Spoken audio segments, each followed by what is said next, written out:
Hey, it's Clay Trader, and this will be a video chart on ticker symbol SANP. We will take a look at the 30-minute time frame.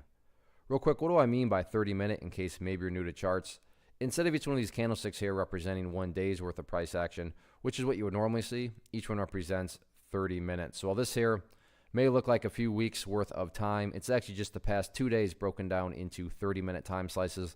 I like to this time frame. I think it does a good job of telling the quote-unquote story of the price and just makes mapping out levels of support and resistance a bit easier to see. I did this analysis yesterday, so that's where the green and red line annotation are coming from, and want to get things updated again today as the bears took another bite out of it, and there's definitely, like I said, some updates here that need to be done. First thing I'm going to do is just get rid of the red line up here. Sure, it still pertains, but it's not necessarily relevant anymore given where the price is. And from, in the spirit of not wanting to cause clutter and confusion, I just want to try to keep this as clean as possible. The major update here that needs to be made comes from a trading 101 rule as far as charts are concerned, which states when levels of support are broken and closed below, they tend to act as resistance, and that is exactly what played out here today.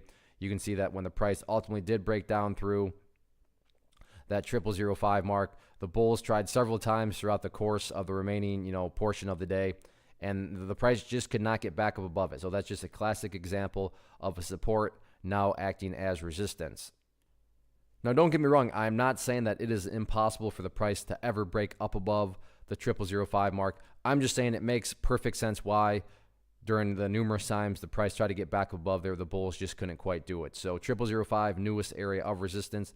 As far as supports, given it's a 000, at this point in time, it's basically every single level is going to be a key level of support. So right now, 0004, which is doing a good job of holding strong. You can see there that was the low. But after 0004, it's going to be 0003 and so on and so forth. That's kind of the catch-22 with these 000 stocks, is because there's so many shares out there in the float, every single level essentially is important. But the 0005 was actually very important because it had previous history to this, and it was doing a very good job of holding, but not anymore. And now you have, the basic rules of charting in play in regards to this now acting as resistance. If the price can push up through 0005, the next key overall level to keep an eye on is going to be that purple line there, which is the 50-period simple moving average. So a victory today for the bears. We'll see if the bulls can, level this thing out, or if this thing is going to bleed down to no bid again. Only time will tell.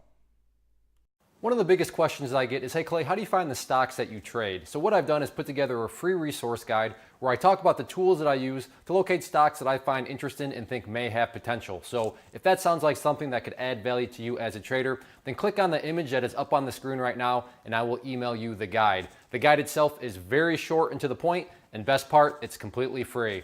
Thanks for watching the video. Let me know if you have any questions.